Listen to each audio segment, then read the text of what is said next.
Thomas the Tank Engine loves his branch line and could think of no better place to be in the whole wide world. He and his two coaches, Annie and Clarabelle, enjoy traveling up and down the line every day. Life on the branch line may always seem normal, but even the most surprising things can be far from dull.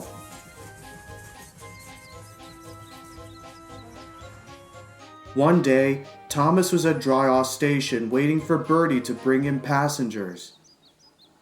At last, Bertie arrived.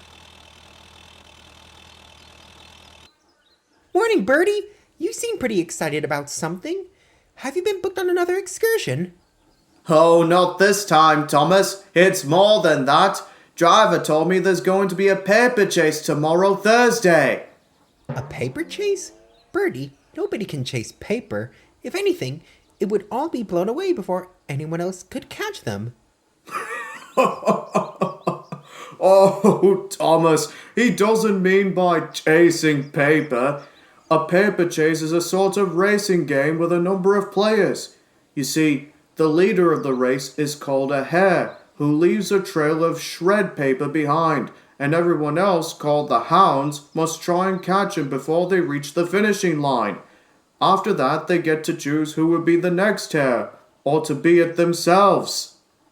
It's true. The boarding school at Tidmouth is going to host their own annual paper chase this year. All the other schools on the mainland have done the same thing too, as from what I've heard. Thomas was a little puzzled by that sort of race, but found it interesting as he steamed away with his passengers.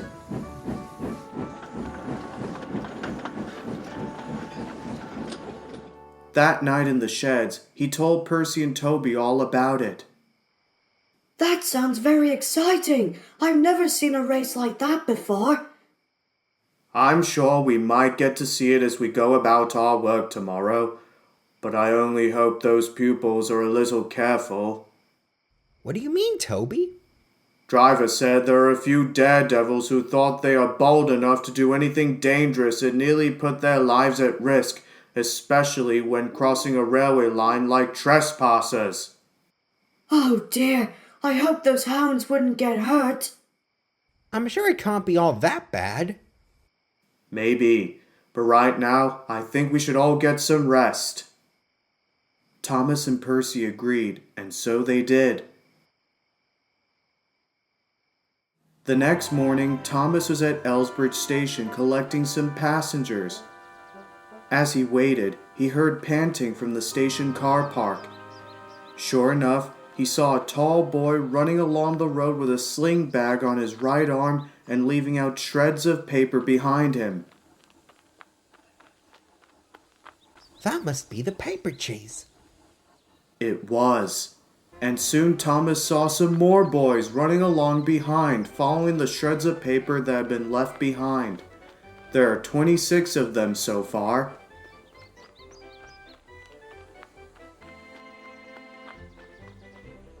Come on, you hounds! You can do it!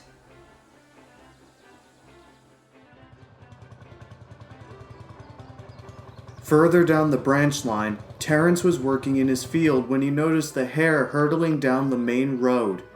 He was feeling exhausted, but carried on. To the tractor's surprise, however, he was running down the embankment and along the railway line round the bend before disappearing into the mouth of the tunnel.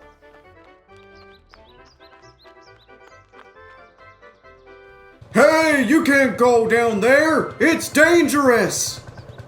Never mind him, Terence. It's only a race. Besides, he ain't no passenger. They're only having fun. True, but what if a train comes by? I don't even want to think about what will happen next. Terence was right. Every wise person knows that you cannot trespass on a railway line. Just then, the hounds came hurrying down the lane, still chasing after the hare by the shreds of paper.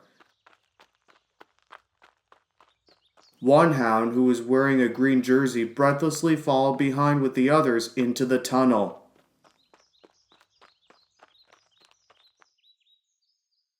Meanwhile, just a few minutes later, Thomas was puffing steadily along through the countryside.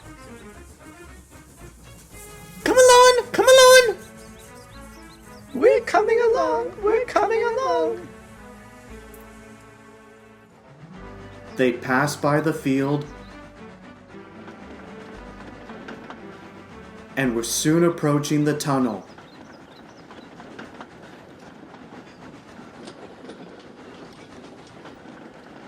But no sooner had they advanced into the darkness, Thomas thought he could see something lying on the line in front of him.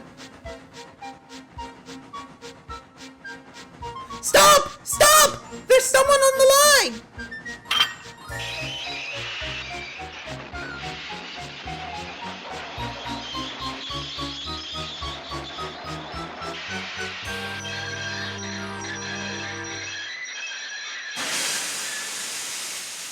Cinders and ashes! That was a close one! Clattering carriages! What's happened, Thomas? There's a boy on the track, and it looks like something's happened to him.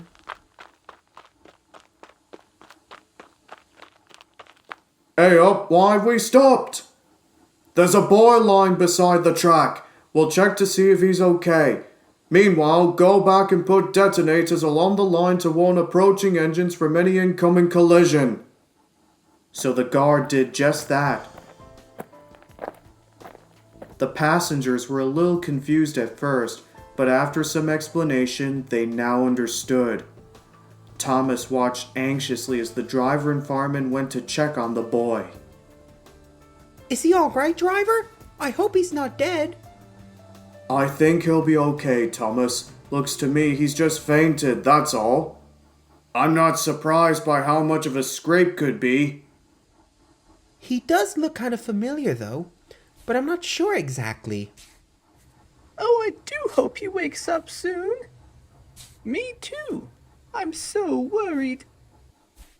Come on, lad. Wake up now. Chuck it. Oh, thank heavens. He's all right. Hold on! He does look familiar! Excuse me! Hope you don't mind me asking, but didn't I just saw you earlier at Elsbridge along with the other hounds during the paper chase? Yes, indeed.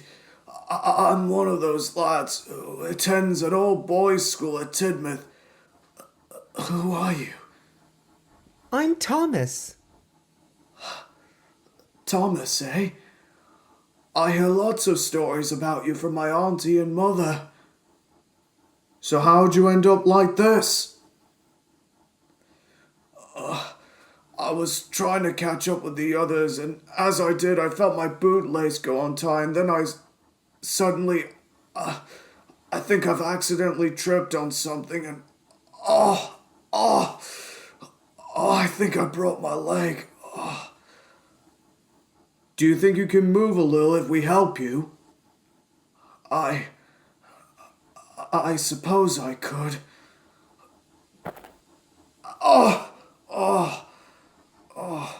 He looks really hurt. We need to call the paramedics. Quickly, now! Just then, the guard came back to the train, along with Mr. Finney, who was carrying a long hurdle with them. Hello? What's all this?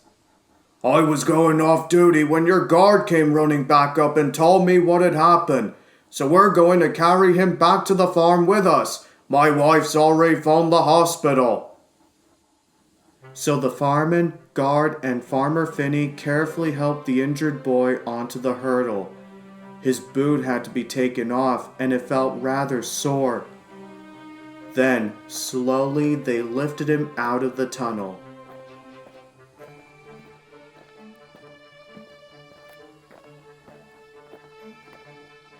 Thomas and his coaches followed carefully behind, watching the rescue with worry.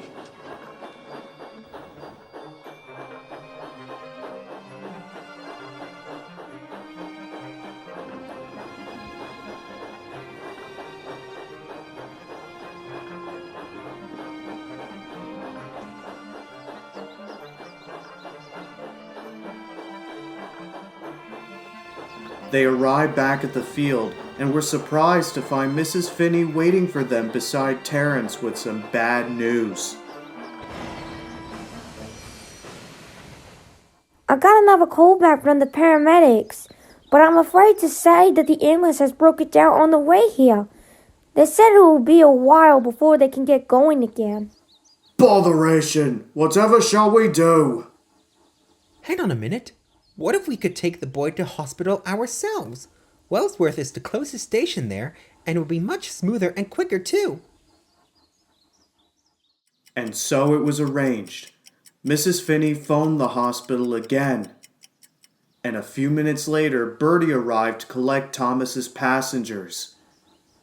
The injured boy's hurdle had been helped aboard Clarabelle and was placed very carefully with the guard, making sure everything was all set up so as not to make his leg hurt even more. We'll have to be very careful, Thomas. We must make sure he gets there in one piece. Thomas agreed. When all was ready, he backed gently at first, then puffed quickly away towards Elsbridge.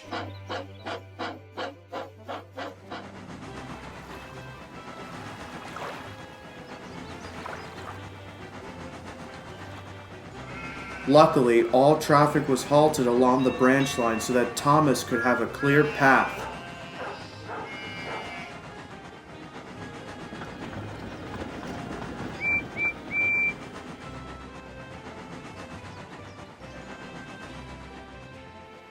When they got back to Elsbridge, Thomas was switched onto the main line and set off towards Wellsworth as fast as his wheels could carry him.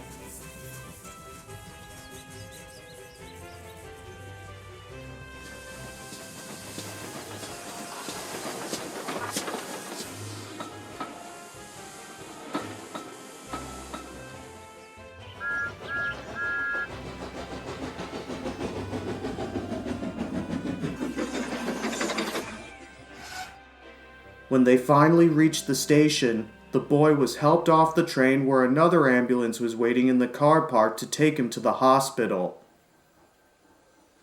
Good luck! Hope your leg gets better soon. Thomas wasn't sure, but he thought he saw the boy smiling warmly at him as he was helped into the ambulance and then driven away.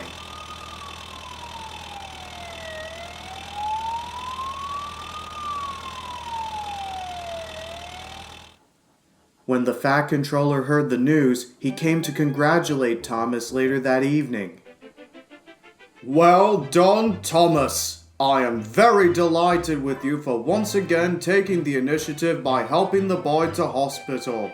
He's currently having a cast around his leg at the moment, so he'll be back on his feet in a couple of days until then. You are a really useful engine, and a quick thinking one too.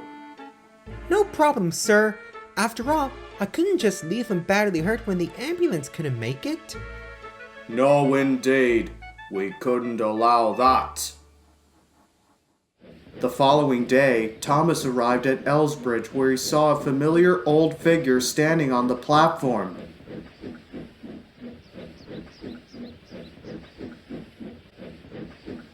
Mrs. Kindly, hello! What brings you here? Hi, Thomas. I'm waiting here for my nephew. He just got out of hospital and... But before Mrs. Kindly could finish, Emily pulled in with the local.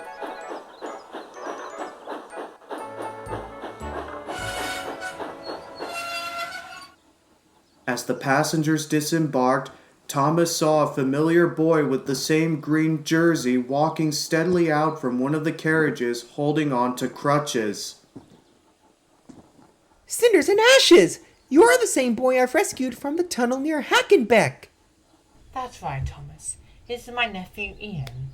When I've been told about his broken leg, I was so worried until I heard you helped him to hospital. So I come to see if he's okay, as he will be staying with me for the weekend. I see. It's very nice to meet you, Ian. How is your leg, by the way? Just a little sprained, but I'll be back on my feet soon. I just wanted to say thank you for helping me when I needed. Otherwise, I would have been stuck in that tunnel all day and all night. That's all right. We engines must always help our passengers no matter what. I'm only sorry you couldn't win the paper chase this year. It's fine. There's always a next year. But I wouldn't fancy trying to race on railway lines anytime soon.